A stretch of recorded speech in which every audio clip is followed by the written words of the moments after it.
I'm Jessica. Today, I want to share a personal story about my life. I'll talk about my tough childhood filled with family problems and how I found my own way.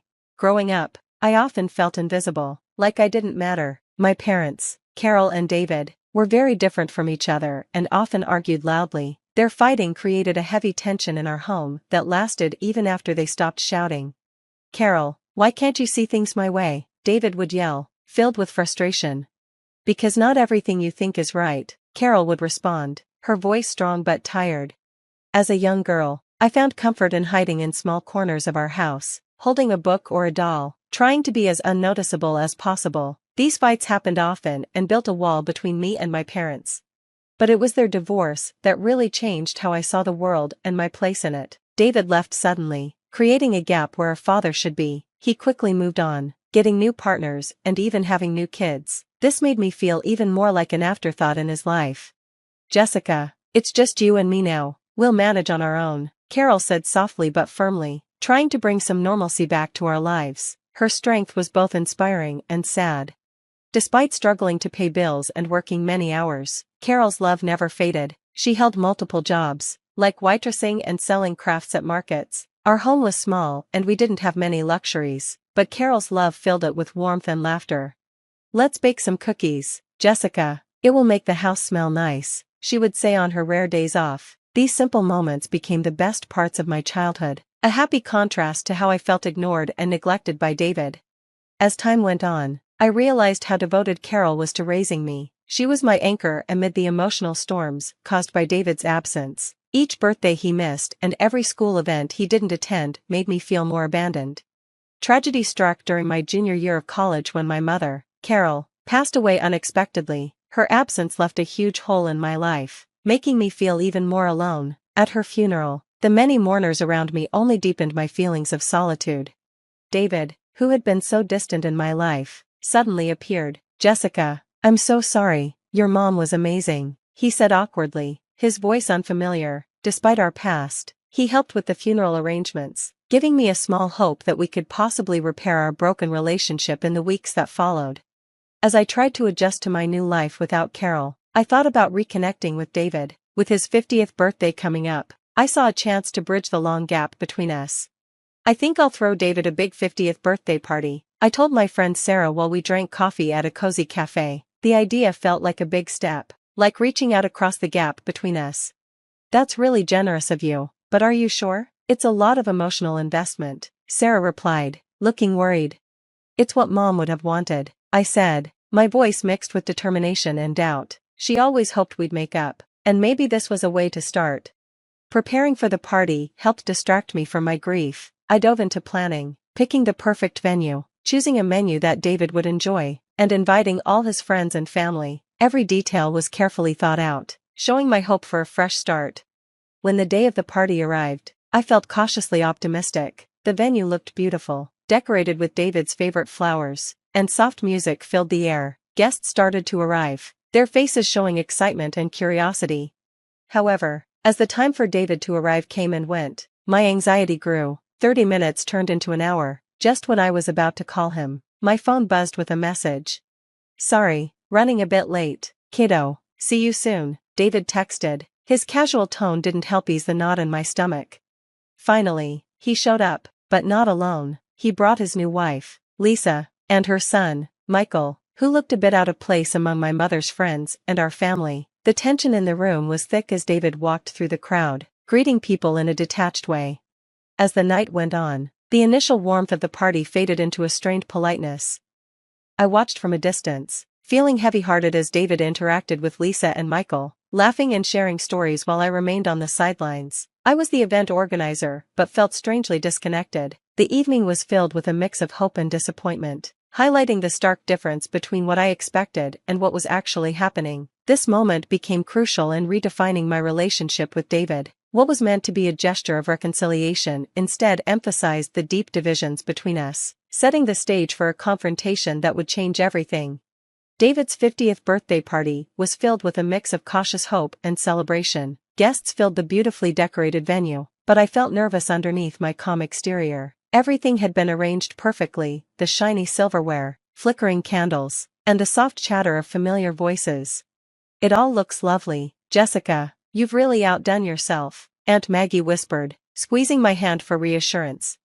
Thanks, I just hope he appreciates it, I replied as time dragged on. Each minute felt longer as we waited for David to arrive. Finally, he arrived an hour late, visibly drunk, with Lisa and Michael by his side. The energy in the room shifted, and discomfort filled the air. Look at this place, Jessica sure knows how to throw a party when she wants to, David slurred, loud enough for nearby guests to hear. Lisa laughed awkwardly and glanced around. Yes, it's quite something. When I went to greet them, David leaned in, his breath smelling of alcohol. You really didn't have to do all this, kid, but it's nice, really nice. As dinner continued, an underlying tension grew. I watched David, Lisa, and Michael laughing together, sharing inside jokes that were often too loud. Guests exchanged uneasy looks, their polite smiles hiding their discomfort. When it was time for David to speak, the room quieted in anticipation. He clinked his glass and stood unsteadily.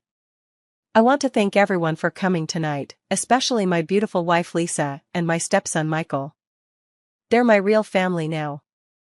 They make every day worth living. A murmur went through the crowd as my heart sank with every word. Then he added, and to my daughter Jessica, well, she's here too, always trying to make things right. But we all have our regrets, don't we? My biggest was probably saying, I do to her mother, wouldn't you agree? David's casual cruelty cut through the murmurs like a knife. My face burned as everyone turned to look at me with pity and shock. With my voice tight from emotion, I managed to say, is that really what you think, David? Oh, come on, lighten up. It's just a joke, he laughed, but the damage was done. The room fell silent, the festive mood shattered. Feeling a mix of anger and devastation, I made a quick decision. I think it's best if you leave, David. Please just go. David scoffed, fine. Come on, Lisa, Michael, let's go somewhere we're appreciated. As they left, whispers began, but amid the chaos, I felt a strange sense of relief.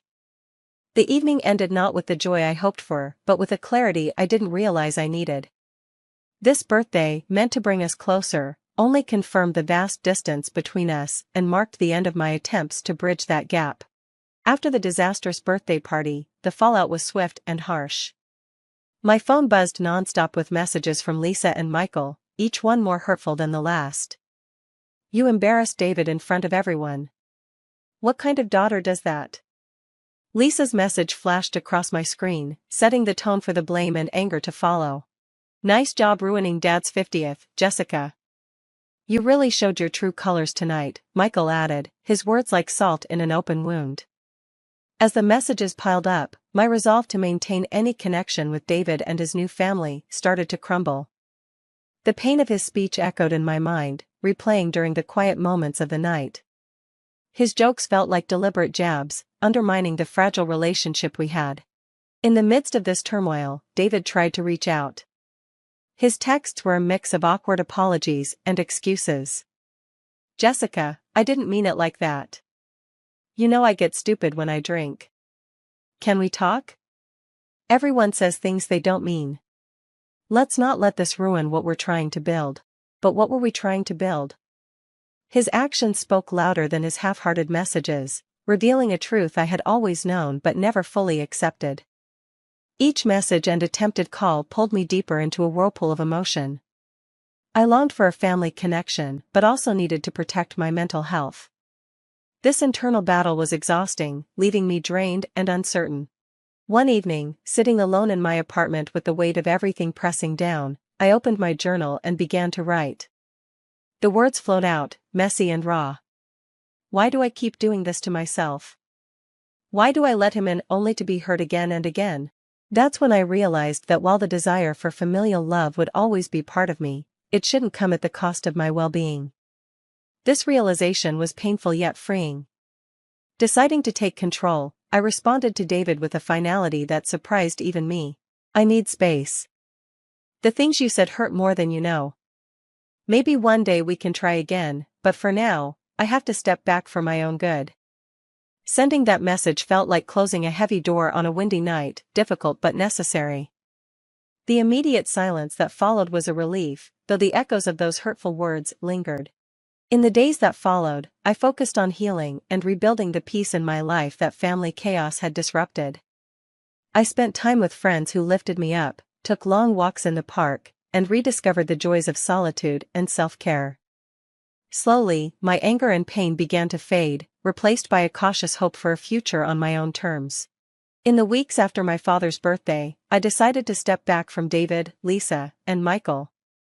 While this choice was painful, it became the foundation of my journey towards self-reliance and personal growth.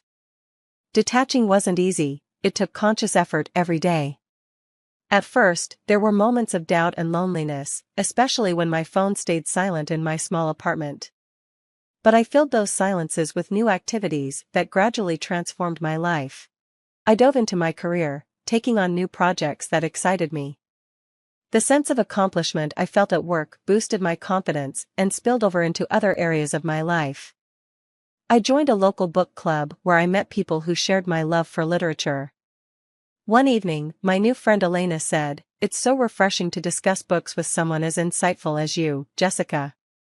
Her simple, sincere words highlighted the value of the connections I was building, connections based on mutual respect and shared interests, rather than family obligation.